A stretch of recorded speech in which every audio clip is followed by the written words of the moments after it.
Hey, what's up? This is Antonio. Welcome back to my channel. And who's ready for some fighting words? In this video, I want to do a fight breakdown for Devin Haney versus Regis Prograis. Really quick, if you like the videos, please take the time to subscribe to the channel. Please subscribe to the channel. I'm trying to hit some new goals this month, so please subscribe to the channel. Also hit that thumbs up button and keep the comments coming. So without further ado, let's jump into this. Let me just do a sidebar. Devin Haney is on the track to having an amazing career. And I'm saying it early, so remember I'm saying this. I think Devin Haney is going to have like a Canelo Alvarez type of career, like a Floyd Mayweather type of career where he's just got a ton of big names on his resume. Possibly even future Hall of Famers on his resume. The same as Floyd Mayweather and Canelo Alvarez. He wants all the smoke, and from day one, Devin Haney has wanted all the smoke. He's always called out the big names. He's not like any other guy where, a lot of things are personal and they want to settle the score or something like that. He's not that type of guy. When it comes to Devin Haney, it's all business. It's nothing personal. It's all business. I have dreams and I have goals. I have aspirations and I want to reach them. And the only way I can reach those is if I beat off the guy, if I beat the guys that are in my way and if I take their titles. And I'm only looking at guys who have straps. I'm not looking at anybody who doesn't have a strap. I'm not looking at anybody who can't get me in alignment with somebody who does have a strap. And there's a clear path for Devin Haney that you see with him that unfortunately you don't see with other people. You look at the Teofimo Lopez, it's just like, I want to fight, I don't want to fight, I want to fight, I don't want to fight. You have Gervonta Tank Davis, who's also, highly famed, but at the same time, he shows no interest whatsoever in being an all-time great or anything like that. He just shows interest in being a pay-per-view star. You look at Ryan Garcia, who has all the qualities in the world, but, he wants things when he wants it, and he doesn't understand. Maybe you need a little bit more training. Maybe you need a little bit more time. Maybe you need to be a little bit more calculated on how you go about your route to ultimate success in the fight game. But when you look at Devin Haney, he understands it. He gets the business. He understands it. He gets the timing. He understands it. He gets the order of the fights in which they should come, just so that he can get more experience and take on and have more of a natural progression on the level of opponents that he's facing. This is no different. I mean, Devin takes the right fights at the right times. Yes, what we love him for, at least what I love him for, is the fact that he takes on high-risk fights. And there's also high rewards. Like I said, if there's not a belt involved or there's not some alignment with somebody who's got a strap, he's not doing it. It has nothing to do with you personally. It has to do with his path in life. We have to give Devin credit because he does want all the smoke. Devin's one of the guys. There's only two guys, 135 and 140. I feel like when they say they want to fight, they want to fight. That's Shakur Stevenson and that's Devin Haney. If Devin Haney says he wants to fight you, I think Devin Haney legitimately wants to fight you. If Shakur Stevenson says your name, I think he legitimately wants to fight you. Devin Haney's that guy. Now, here's the thing. Devin is going to be taking on his first challenge at 140 pounds, and this is a challenge. Regis Prograis is no walk in the park. He is the real deal. Heavy hands, very confident, extremely durable, and he's pretty well versed in the ring. It's not like, you're dealing with some amateur who doesn't know what he's doing. Regis Prograis knows what he's doing. He's had enough experience, and he's been under the right people. So it is a real challenge. Devin has fast hands. Devin has fast feet. So obviously this is going to be a speed fight for him. Let's see. One of the major weapons and factors in this fight is the jab from Devin Haney. It's going to be important because it's going to be the one thing that's going to keep Regis Prograis at distance. It's also going to stop him in his rhythm and break up his rhythm. It's going to be the thing that gets Devin Haney out of trouble. It's going to be the thing that pretty much sets up everything that Devin Haney does. And it's going to be the thing that once Devin Haney does finish any type of sequence, he's going to get out of there using that jab.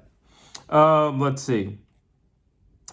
This, like I said, is going to be his first fight at 140. I'm not really worried about Devin at 140, and I'll tell you why. Well, the truth is this. Devin Haney doesn't have a lot of power anyway. So it's not like he's trying to test the waters to see, do I still have the equalizer? Or he never had the equalizer to begin with.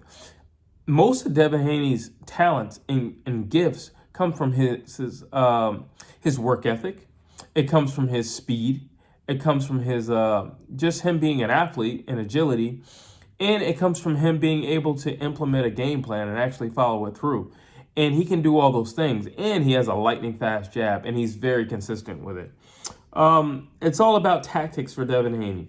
And he's the type of guy that if you put him on a game plan, he's going to keep the game plan. He's not like some guys who kind of veer off. And then you talk to him in the post-fight, interview, and it's like, well, we came in to do this, and then somewhere down the road, I ended up doing that, and here we are, and I'm beltless now. Devin Haney's not that guy. If he's coming in to do this, whatever they worked on in the gym, that's the thing that Devin Haney is going to do. He's very strong-willed and strong-minded, where even if he gets frustrated, he still knows how to go back to the game plan. We saw that in his bout against Vasily Lomachenko. Let's see. Listen, Regis likes to get in close. He likes to close the distance, and he likes to attack the body.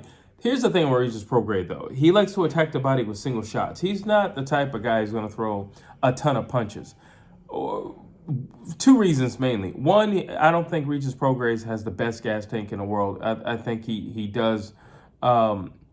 He just doesn't have the best gas tank in the world. I mean, it is what it is. He really does know how to, like, you know what? I'm going to preserve myself. And that's not a bad thing. I'm not knocking that. Everybody needs to preserve themselves. But he can take rounds off, and that's not a good thing. I think his best range is up close, and I think Regis knows that about himself. I think he can fight on the outside. I'm not saying he's a slouch or anything like that. Regis Prograis is a real boxer. But I think he's going to find his bread and butter up close, especially with an opponent like a Devin Haney, who's fast and slippery, and you're going to have to track him down. And then once you track him down, you're going to have to, like, lock him into whatever position or situation he's in the ring. And then you're going to have to, like, fire off your shots. Like I said, it's important for Devin Haney to use his most valuable weapon, which is his jab. That is the moneymaker in this fight. I think this fight is going to be very reminiscent to the fight with Devin Haney and George Kambosos, where you're going to have, a really aggressive, come forward type of fighter who's, trying to throw heavy shots versus somebody who's not going to stand still, and versus somebody who's going to use that jab and keep you in your place. Use the jab, get out of the way. Use the jab, use the jab, use the jab. Frustrate you, use the jab. And I think this is going to play in the same way. Devin Haney doesn't have a problem with his cardio or his gas tank. And Regis Prograis has shown in the past that he does, and he can get a little lazy, a little slouchy in the ring. Now, another big thing when it comes to this fight is going to be the pace, in which case I think that Devin Haney is going to control the pace. He's going to throw a lot more punches in the rounds than Regis Prograis. Devin Haney's not known for throwing a ton of punches, but because of the opponent that he's facing and because of the fact that he's going up and he's fighting somebody who's a lot more durable and bigger than him, he's going to have to throw more punches. There has to be something else besides the jab that's going to keep Regis Prograis off of Devin Haney. So it's going to be the jab itself, and it's also going to be the punch output of that jab in particular, and probably doubling or tripling up on that jab. Listen, Devin can't afford to be a stationary target. Like I said, he is a smaller guy. He is the guy moving up. Devin Haney has been rocked in the ring. I've never seen Regis Prograis rocked. I've seen him stunned, but I have not seen him rocked. And if Linares can rock Devin Haney, what do you think Regis Prograis is going to do to Devin Haney? So he can't be a stationary target. He's going to have to move. He's going to have to use those legs. Luckily, he has youth on his side, and luckily, he naturally has speed on his side. Let's see. I can see Devin winning. Honestly, one, the pace, two, that jab. And I know what you probably think. He's putting a lot of emphasis on that jab. I am putting a lot of emphasis on that jab because we've seen it work for Devin time and time again. Even with Vasily Lomachenko, that jab seemed to be a problem from time to time against Devin Haney. And Vasily Lomachenko is extremely skilled, beautiful master of boxing. And that jab gave him problems in a lot of spots. So somebody who's slower, somebody who's not going to throw as many punches, and somebody who's somewhat predictable, like Regis Prograis from time to time, yeah, that jab's going to be a major factor in this entire fight. Let's see. Regis does have a tendency to get a little complacent, a little lazy in the rounds, and that's going to be something that Devin Haney can capitalize on. Like I said, Regis Prograis, he won't get like Canelo, or Canelo will just be like, yo, I'm taking like the next 2 minutes off. Like, it is what it is. I'm not saying he's like that, but he will slow down considerably, you know, when as the rounds get deeper and deeper. He's going to slow down considerably. In which case, Devin's still going to be going. Devin truly knows how to preserve his energy. We saw that in the Kambosos fight. We also saw in the Lomachenko fight that, you know, he was fighting somebody who was throwing a lot of volume, and he had to throw a lot of volume as well. And he had to know when to throw an exchange in volume. And I think that fight taught him a whole lot about himself and his heart, but also it taught him about, you know, self-preservation in the ring and preserving his energy. And I think in the latter rounds, it's really going to weigh on Regis Prograis. And another thing about Regis Prograis, just mentally, I don't think Regis Prograis has, how do I say this? I don't think Regis has a sense of urgency. And like we saw that in the Josh Taylor fight. I just don't feel like Regis Prograis naturally has a sense of urgency. While you look at Devin Haney, you know, like I said, he's never been known for his power. So he has like an amateur-like style. I'm going to get more points than you. I'm going to hit you and get out of the way. Simple as that. I'm going to use my legs. I'm going to utilize the width of this ring.